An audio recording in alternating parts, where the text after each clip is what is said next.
Sila talaga yung nasa kitchen. Pag tapos na yung every occasion, lalo na yung Christmas, pag Noche Buena, is lasagna. And syempre, gamit niya is Lady's Choice. Pag nakahanda na yan sa table, ako yung favorite ng auntie ko, na kami ready na kumain. Ginaganyan talaga ng auntie ko, oh, Si Clifford Nona kumuha. ako yung pinakaunang makakuha ng food sa table. Good old cut. Siyempre gamit ng Lady's Choice. Yung mga pika-pika sandwiches. Pag gumagawa siya, lagi akong kumukuha. Lagi akong nangingialam pag naghahanda yung mom ko ng Noche Buena. Isang beses na nag-backfire actually. Gumagawa siya ng champurado. Sobrang gutom na ako. It smells so good. Nilasahan ko. Napaso yung dila ko. Sa buong Christmas. So sakit talaga ng dila ko. Parang may sugat ako. Ako naman tuwing Noche Buena, titipon-tipon kami lahat. Yung ibang tito ko para sa lechong manok.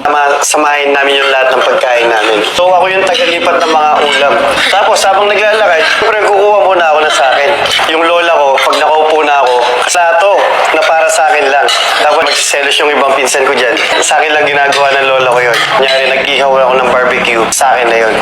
Yun yung kapag Pasko. Tuwing Pasko lang kasi ulit kami nagkakasama. Kasi alas 8 pa lang ng umaga yan, naghahanda na sila sa bahay ng lolo't lola ko. So yung lolo ko talaga, super generous nung tao. Specialty kasi talaga ng lola ko is macaroni salad. Lalo na sisig or dinakdakan. May mayonnaise, sobrang sarap. Family of cooks talaga. So dami talaga nangyayari. Lahat ng pagkain tinitikman ko. Aliyah, sino naman kumuha dito ng pagkain? Ubus na naman. Tinutulungan ko din sila magluto kasi gusto ko din matuto magluto. Sobrang saya kasi doon lang nga kami nagkakasama. Nakalimutan ko yung childhood stories ko. Every time na nagpre-prepare love for Christmas, yung ate ko, pagawa na din siya ng macaroni salad. I mean, ginagawa pa lang niya. Kumukuha na ako, lalo na yung pag may cheese. Yun, nakaprepare na siya, tapos ihanda na siya tomorrow. But kanya-kanya kami ng dala ng food na ibibigay. Every time na nagluluto si mommy or yung ate ko, yun ako nagtatabi ng para sa akin. Kumukuha pa rin ako. So, yun lang. Ikaw, Tara. Lagi ako nasa kusina with my mom. Yung mga pika-pika. Pagkiling si mama, ubus na. Pinapagalitan niya ako lagi.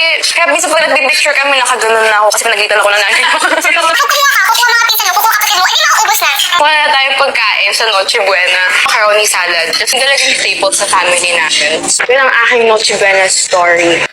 Ikaw, Moise. Naman, whenever my mom cooks, walang lagi yung taga-nood at saka taga-taste test. Whenever they cook or bake, ay gumagawa ng pastillas mama ko for Christmas.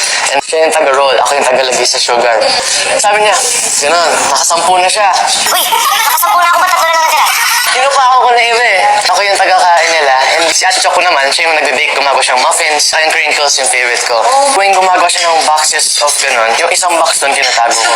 Ako talaga yung taga-kain and taste test. Ikaw naman, Caprice. Hindi talaga ako masyadong nakakatulong. Dati na talaga yung bahala sa food o kaya yung lola ko. O habang nakaupo ako doon, nag-wait lang ako patiently. Kaya pakitimer nga. Timer niya. Ako yung taga-timer kapag ready na yung oil. At taga-tikim na rin palagi. Yung lady's choice na mayonnaise. At ako yung taga-kuha ng spoon tapos ilalagay ko na doon sa macaroni. Mas lalo ko silang natatandaan dito sa lady's choice. Then yung Shanghai, hindi mawawala din talaga yung Shanghai kapag Noche Buena. Na ako sa lady's choice na cheddar. Ididip ko doon yung Shanghai. And ako talaga yung lagi nasa kitchen with my mga tita. Kunyari yung macaroni hindi pa ready. Konti pa lang sauce. Kinakain ko na. Ako rin yung nakakaubos nun. Laging masaya talaga tuwing Noche Buena. Doon ko na talaga nalalabas yung pakabata ko.